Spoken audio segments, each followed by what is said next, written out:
Yvon Mezzetta dirige la communication de l'APEI du Val-de-L'Orne. L'APEI, c'est l'association des parents d'élèves inadaptés. Une association qui a été fondée il y a une 60aine d'années et qui traite des parents qui ont des enfants en situation de handicap. Car encore une fois, pour le podcast en 2025, j'ai souhaité donner la parole à une association qui s'occupait d'enfants en situation de handicap.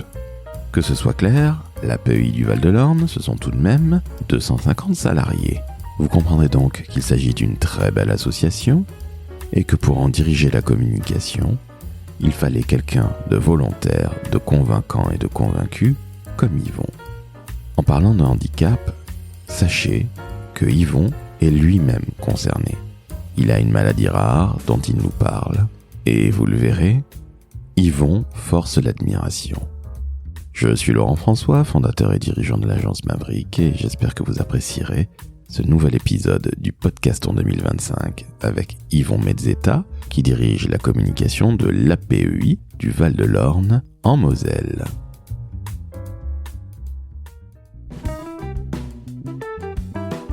Le décodeur de la communication, un podcast de l'agence Maverick.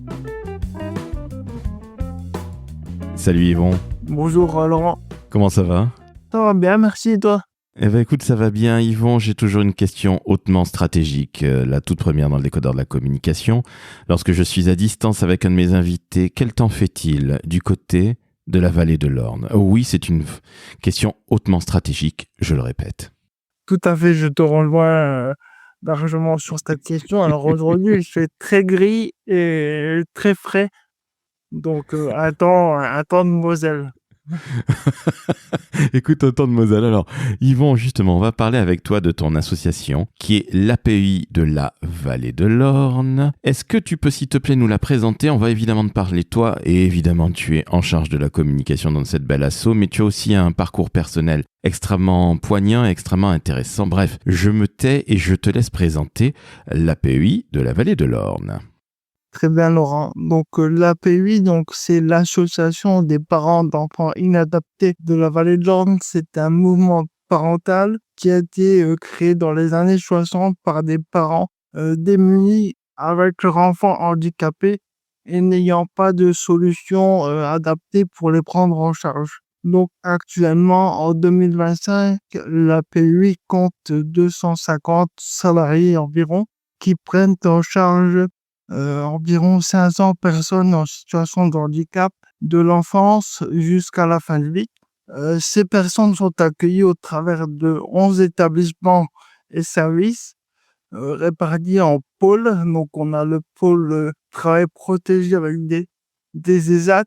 On a un pôle enfance, un pôle hébergement médicalisé, un pôle habitat et bien sûr un chef social.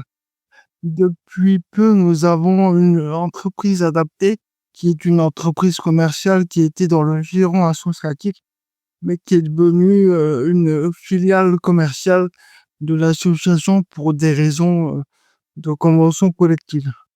Entendu. Alors, merci beaucoup pour cette présentation. Alors, APEI, Association des parents d'enfants inadaptés. Alors, le terme inadapté, je trouve extrêmement difficile. Bon, on est dans les années 60, tu m'as dit, lors de la création, mais ça veut bien dire que ce sont des enfants en situation de handicap, plutôt des handicaps mentaux, si je dis pas de bêtises à la base. Oui, tout à fait. Handicaps mentaux, essentiellement, oui.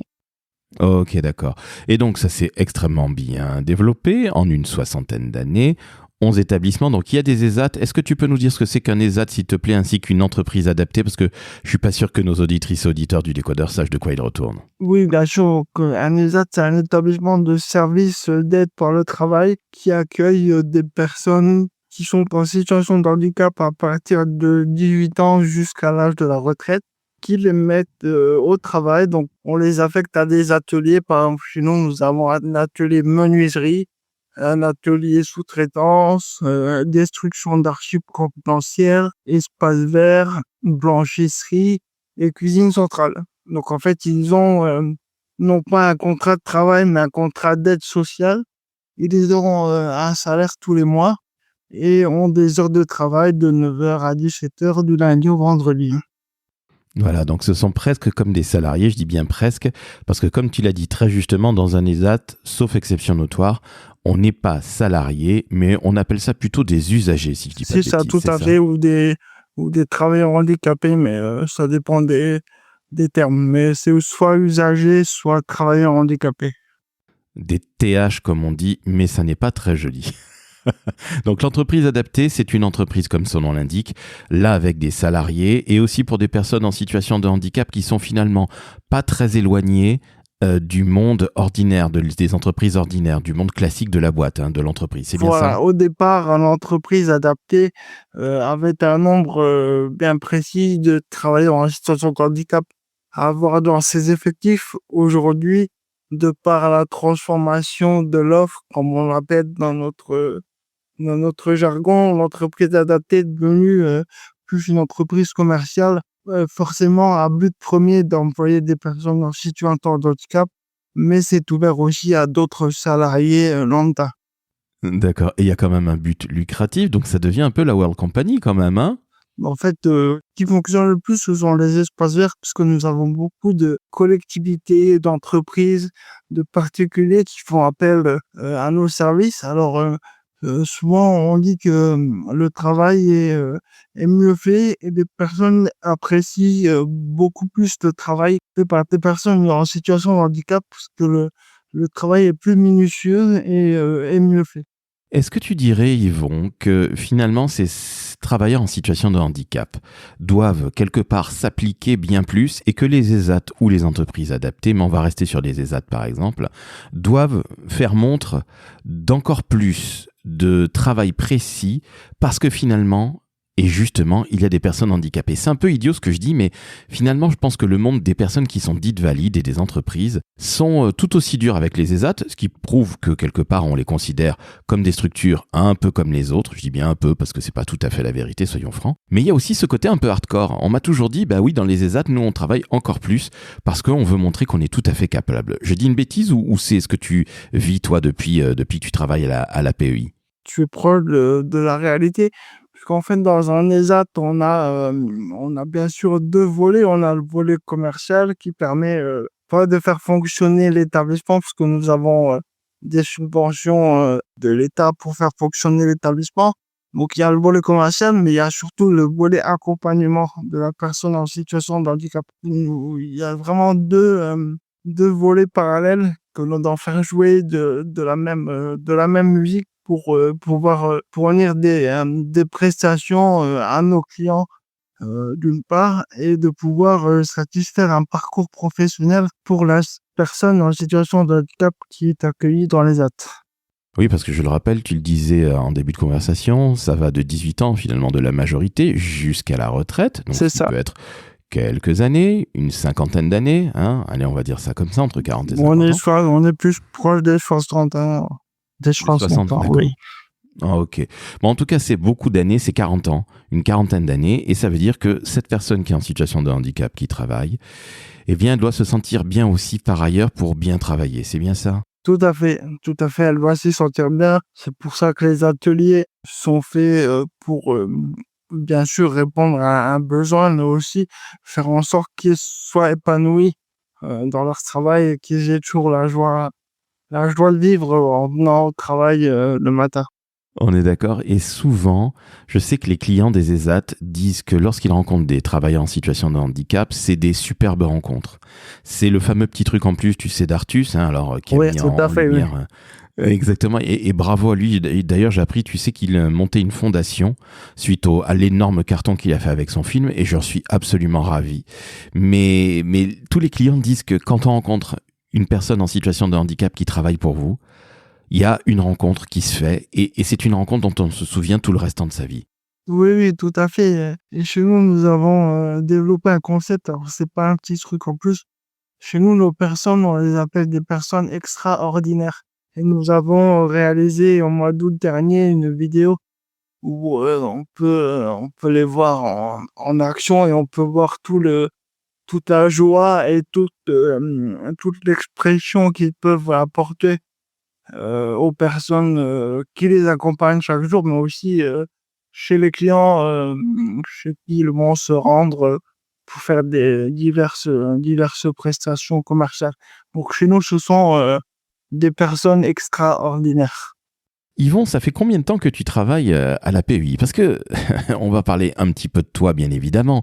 On va parler évidemment de ton job de communicant, mais allez, raconte-nous ton parcours qui est quand même assez surprenant. Tu as survécu à 10 ans de comptabilité à la PEI. Comment as-tu survécu? Comment as-tu fait?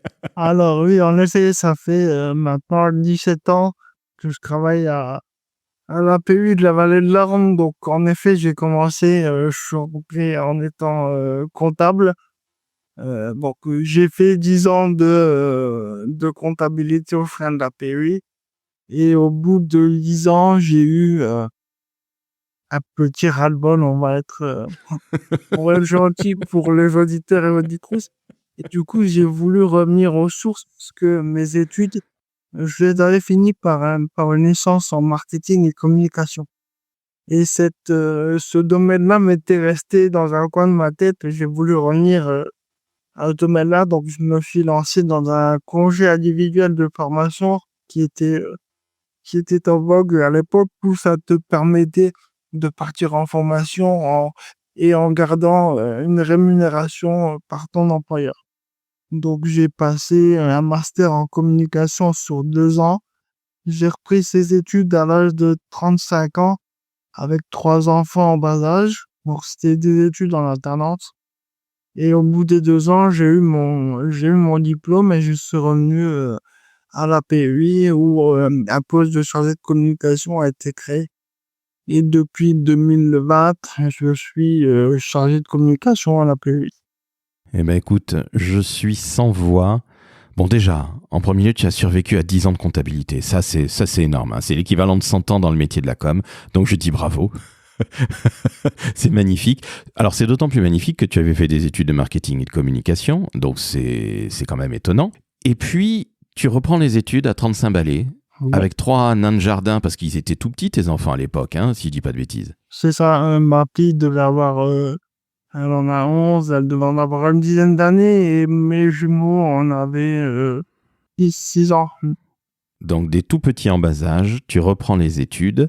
Bon, maintenant, ça fait 5 ans que tu es en charge de la communication à la PEI.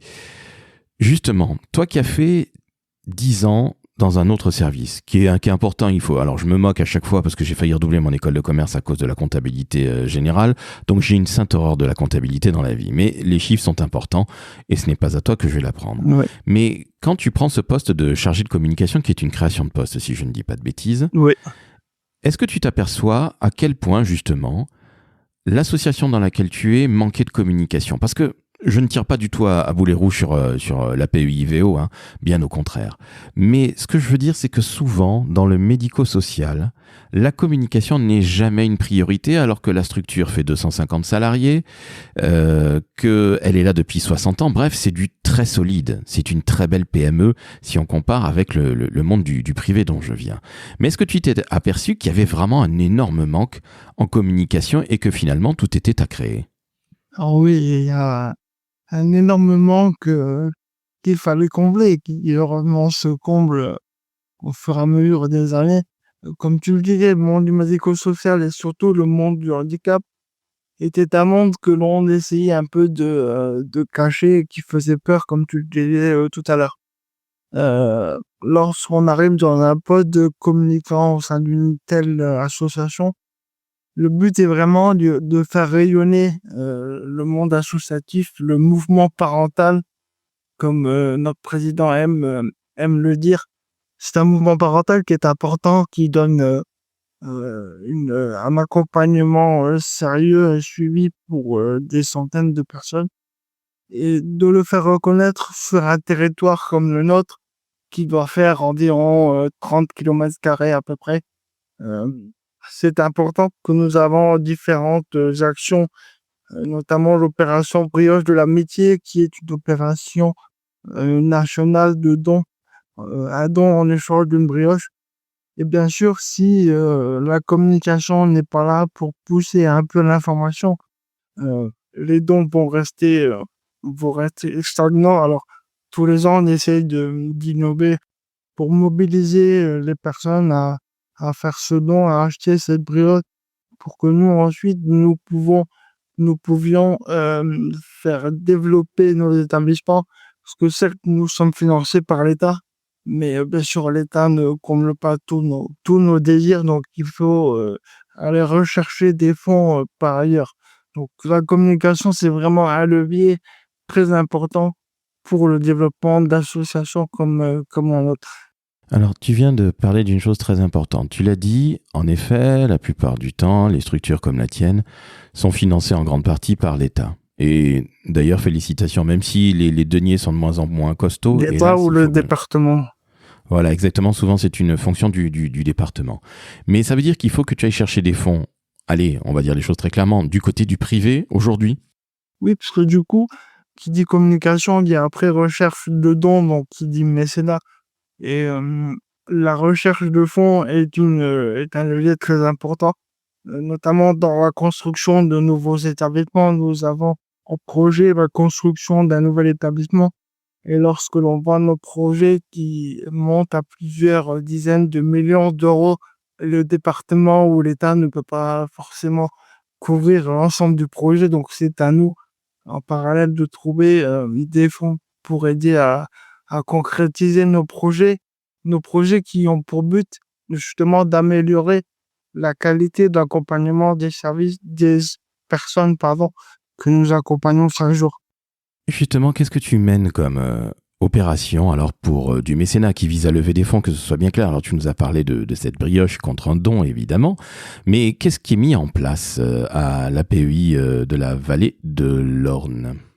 Alors nous répondons surtout à des appels à projets, notamment pour le pôle enfance, pour aider justement nos établissements qui s'occupent d'enfants et d'adolescents avec une pathologie qui augmente d'année en année, qui est l'autisme, et de pouvoir développer des outils pour aider l'accompagnement de ces jeunes en situation d'autisme. Donc l'appel à projet, l'appel aux dons, la mobilisation des pouvoirs publics également, des collectivités qui sont souvent à nos côtés et qui nous permettent de monter des projets assez innovateurs, je dois dire, puisque nous avons réussi à intégrer des enfants, enfin, des adolescents dans une classe d'un collège près de chez nous et qui partagent certaines matières avec d'autres collégiens dits normaux, entre guillemets. Et c'est un partenariat qui dure depuis 3 ans maintenant. Et donc, ça s'appelle un IME, donc c'est un institut médico-éducatif. On l'a appelé IME hors les murs, puisque les enfants ne sont pas dans notre établissement, mais sont vraiment dans une classe de collège de la République. Un collège tout à fait ordinaire, donc félicitations parce que c'est malheureusement assez rare. Ce genre de très belles initiatives couronnées de succès depuis 3 ans, donc je dis bravo. Tu peux sincèrement dire bravo encore une fois et saluer comme il se doit tes équipes, entre autres de l'IME. Alors un institut médico-éducatif, c'est un institut, une maison, un endroit où on s'occupe du médical pour les jeunes en situation de handicap et aussi d'éducation, vous l'avez bien compris. Voilà, il y a plein de termes insupportables dans le médico-social, je les découvre, je ne te le cache pas, et heureusement que nous n'avons pas trop sorti de termes du médico-social, des acronymes, c'est pire que dans le marketing. Oui, Euh, c'est vrai. Une petite question, vis-à-vis du monde du privé. Tu l'as dit, la plupart de tes financements viennent du public. Qu'est-ce que tu mets en place ou qu'est-ce que tu comptes mettre en place pour aller lever des fonds de mécénat auprès d'entreprises ou de structures privées, quelles qu'elles soient? On essaie de mettre en avant nos projets, comme je l'ai dit, de vraiment montrer nos besoins, mais aussi de montrer ce que nous avons fait jusqu'à présent, des présentations, des portes ouvertes de nos ESAT, notamment des journées commerciales pour attirer de nouveaux clients. C'est plutôt des opérations ponctuelles qui visent justement à nous faire connaître et à faire en sorte qu'on puisse nous aider. Alors c'est très complexe puisqu'aujourd'hui, vu le contexte actuel, l'économie, etc., c'est compliqué de trouver des fonds. Mais voilà, nous nous battons tous les jours pour essayer d'ouvrir des portes, de trouver d'autres personnes qui veulent bien nous accompagner. On organise, par exemple, une branche du Rotary Club de par chez nous à organiser une soirée années 80 où les fonds sont renversés à l'IME, entre autres. Donc, ce sont par des petits événements comme ça où on arrive à récolter des fonds. Est-ce que tu dirais que l'APEI de la vallée de l'Orne est une marque aujourd'hui? Oui, je dirais que c'est une marque dans le sens où on a un véritable savoir-faire dans l'accompagnement de personnes en situation de handicap.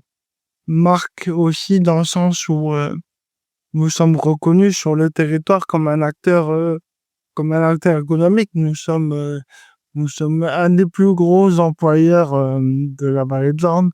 Donc 250 salariés en CDI, 300, enfin, un peu moins de 300 en comptant les CDD, etc. Donc du moment où nous sommes véritablement implantés sur le territoire, où nous sommes reconnus de nos pouvoirs publics, nous sommes vraiment une marque, en marque commerciale, ce serait un peu un gros mot, mais une marque sociale, je dirais, sur le territoire. Je fais un petit bond de 5 ans en arrière, puisque c'est la période où tu prends ton poste à la communication, à l'APEI VO. Quelles ont été les premières mesures et les premières actions que tu as mises en place? Alors, le tout premier, ça a été notre site internet.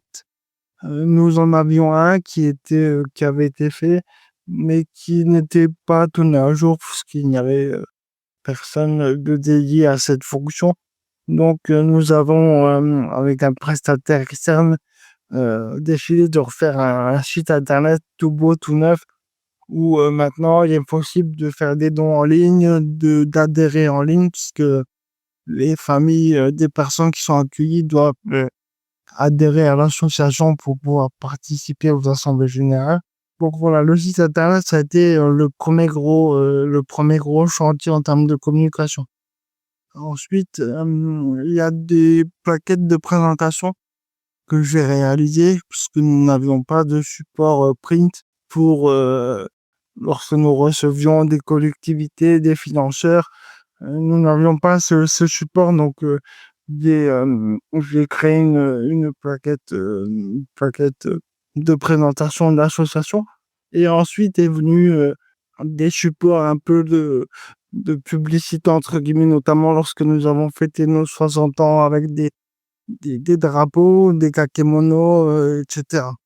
Ensuite, le troisième gros projet a été les réseaux sociaux, puisque nous savons tous dans la communication que les réseaux sociaux sont trop importants pour les laisser tomber de côté, pardon. Donc, j'ai créé une page Facebook, une page LinkedIn, et au travers de ces réseaux sociaux, donc, en fonction des messages à passer, sur la page Facebook, on y retrouvera plus les événements de nos établissements. Et LinkedIn, c'est plus une partie professionnelle avec nos offres d'emploi, etc. Est-ce que tu as investi TikTok ou Instagram? Non, pas encore. TikTok, je pense pas. Instagram, c'est en cours de réflexion avec nos ESAT que nous avons un projet qui est en route de nouvelle blanchisserie. Nous allons ouvrir une blanchisserie industrielle. Et l'idée d'ouvrir une page Instagram pour montrer la taille, notamment des machines à laver qui seront utilisées par nos travailleurs, et de raconter un peu cette histoire de nouveaux projets, de suivi de projets, de nouvelles activités. Instagram me semblait le bon réseau de communication. Je te conseille TikTok parce que une autre association avec laquelle je travaille, qui s'appelle La Vie Active, et on va saluer Delphine Brard, sa directrice communication et stratégie, une femme géniale. Eh bien, La Vie Active cartonne avec son TikTok en mettant en avant justement ces usagers d'ESAT, c'est-à-dire des personnes qui travaillent et qui sont en situation de handicap et qui travaillent à l'ESAT. Je te conseille d'aller y jeter un œil, peut-être de t'en inspirer, mais sincèrement, je crois que TikTok et quelque part Instagram est de plus en plus vidéo, tu le sais aussi bien que moi, donc quelque part, ça va pas changer grand-chose au schmilblick. Et n'oublie pas ta page LinkedIn qui, à mon sens, ne doit pas être que du corporate un peu pénible, du style des offres d'emploi. Je pense que tu peux aussi montrer justement tout l'envers du décor, et c'est ce qui intéresse les gens. Et je te jure que tu vas récolter plus que quelques likes et que ça peut être intéressant côté business. Mais bon, bref. Nous allons passer à toi, Yvon, parce que Ok, 10 ans de comptabilité, magnifique. 3 enfants qui ont entre 11 et 9 ans, donc félicitations à toi. Merci. Tu as repris les études à 35 balais, encore plus courageux, félicitations. Mais il faut l'avouer, tu es aussi toi-même en situation de handicap. Est-ce que tu peux nous en parler s'il te plaît? Alors je te pose la question tout simplement parce que tu m'as envoyé une très très belle vidéo où tu expliques ce dont il retourne vis-à-vis de toi.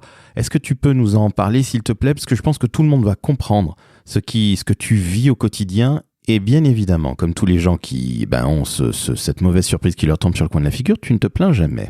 Oui, j'ai une maladie qui s'appelle une dystonie. Donc ça s'écrit DYSTONIE. Donc c'est un trouble du tonus musculaire. C'est une maladie neurologique qui affecte les muscles et qui en fait les contracte en permanence. Donc c'est comme si vous aviez des crampes tout le temps.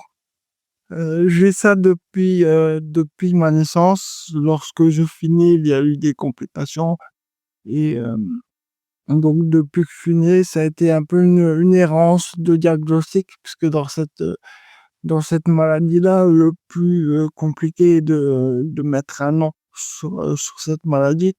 Et la preuve, parce que j'ai été diagnostiqué seulement à l'âge de 30 ans.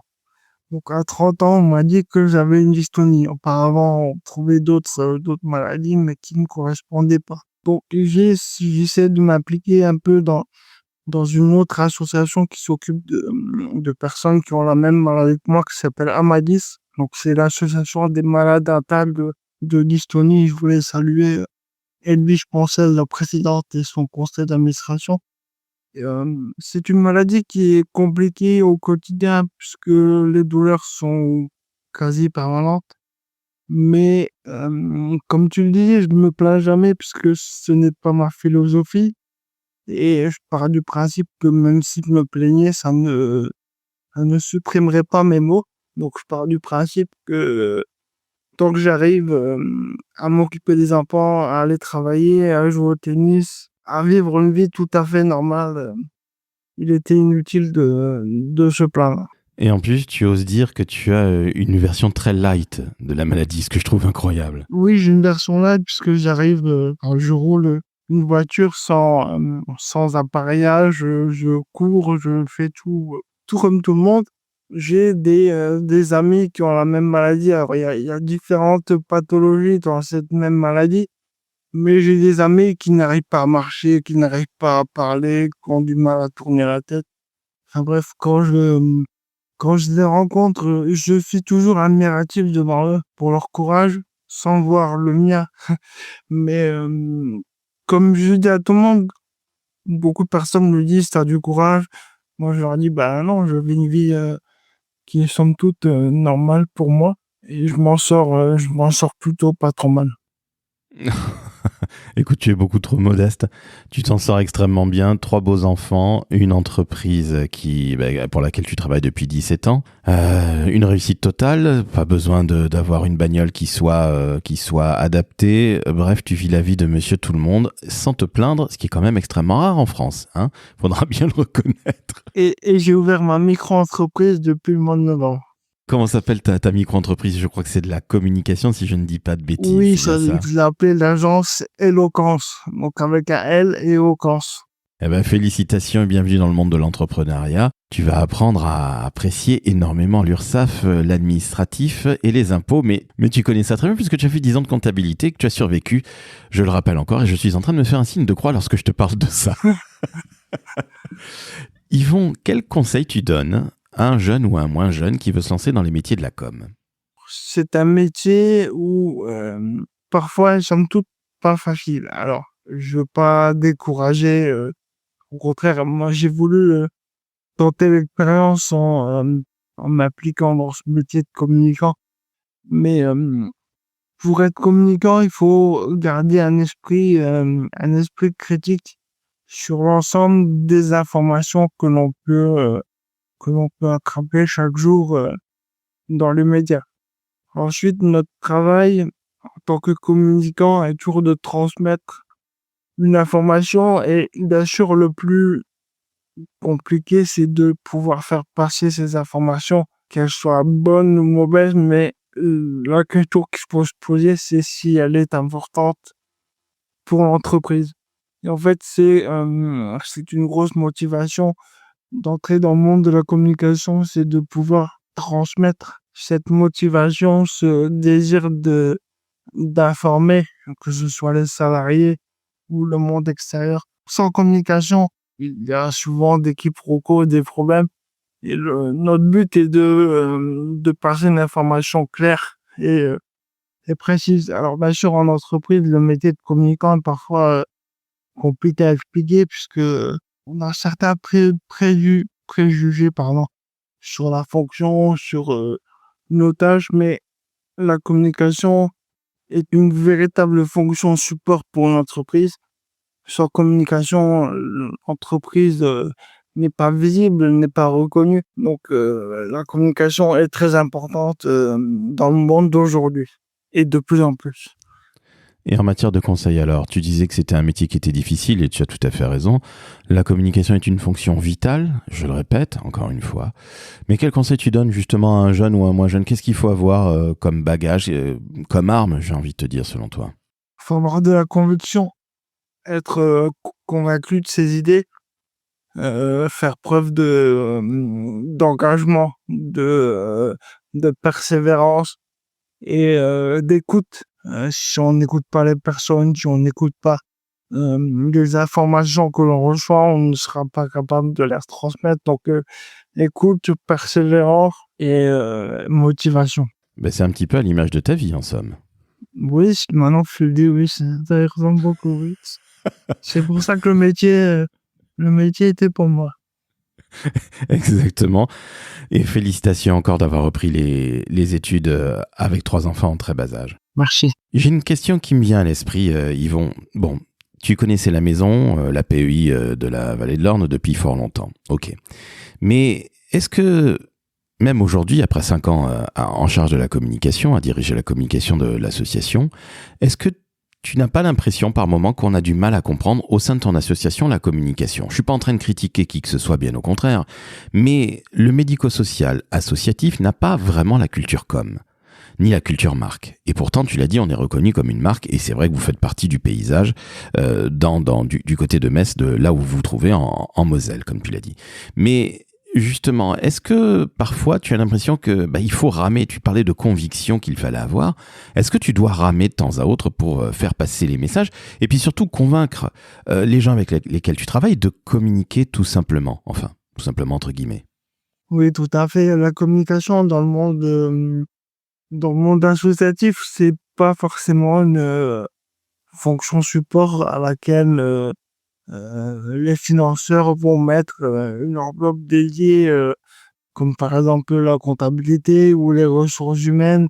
Donc ça reste encore une fonction support un peu en marge des fonctions support et il faut être convaincu d'une part et convaincant d'autre part. Dans le sens où lorsque j'ai fait la communication, parfois j'ai rencontré quelques soucis de compréhension avec mes collègues sur le périmètre de ma fonction. La communication, c'est pas envoyer un mail pour informer qu'un établissement sera fermé. Ça relève plus du secrétariat. Par contre, lorsqu'on fait un print, une affiche, en tant que communicant, on sait qu'il y a des codes, qu'il y a une charte graphique. Et lorsqu'on présente un peu notre travail, on va souvent avoir des remarques. J'aime pas, le rouge, c'est plus beau. Des remarques somme toute subjectives, mais qui ne répondent pas à une compétence, mais plus à un couple. Et en fait, le plus gros du travail, c'est de montrer que lorsqu'on a fait une affiche, on ne peut pas faire une affiche en fonction du goût des personnes. On l'a fait en fonction du message qu'on veut passer, de nos compétences qui nous ont servi à faire cette affiche et du résultat que l'on fait de par ce travail-là. Donc, c'est tout cet aspect de périmètre de compétences qui est parfois compliqué à faire entendre et à faire comprendre. Franchement, j'ai l'impression que tu pars de très, très, très, très loin. Oui. Après, je suis convaincu et convaincant.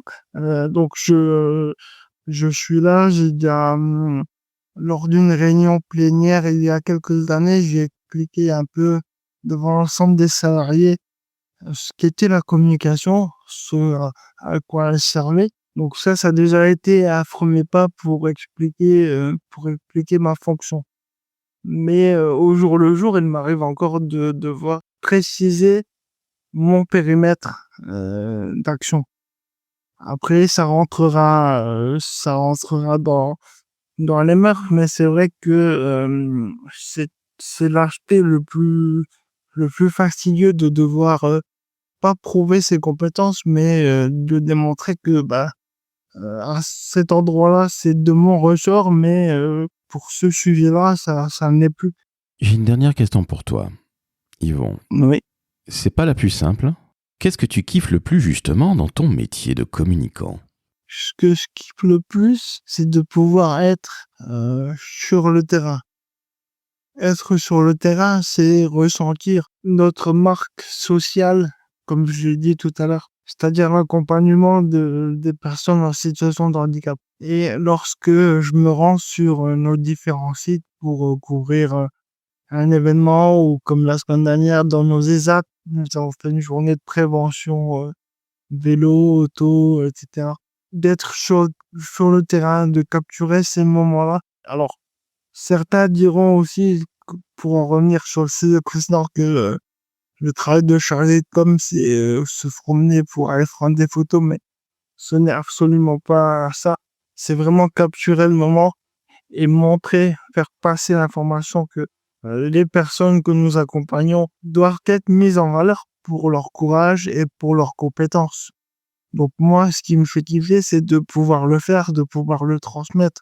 On a fait, il y a 4 ans, une campagne de pub 4x3 au bord des routes où nous avons affiché certains de nos travailleurs handicapés. Ça a été une véritable réussite. Donc c'est ça, moi, qui me fait aimer mon métier, c'est être au plus proche des personnes qu'on accompagne et de pouvoir valoriser leurs compétences et cette partie extraordinaire qu'ils ont chez eux. Une question évidente, et on va se quitter là-dessus. Comment faire un don à ton association, l'APEI de la Vallée de l'Orne?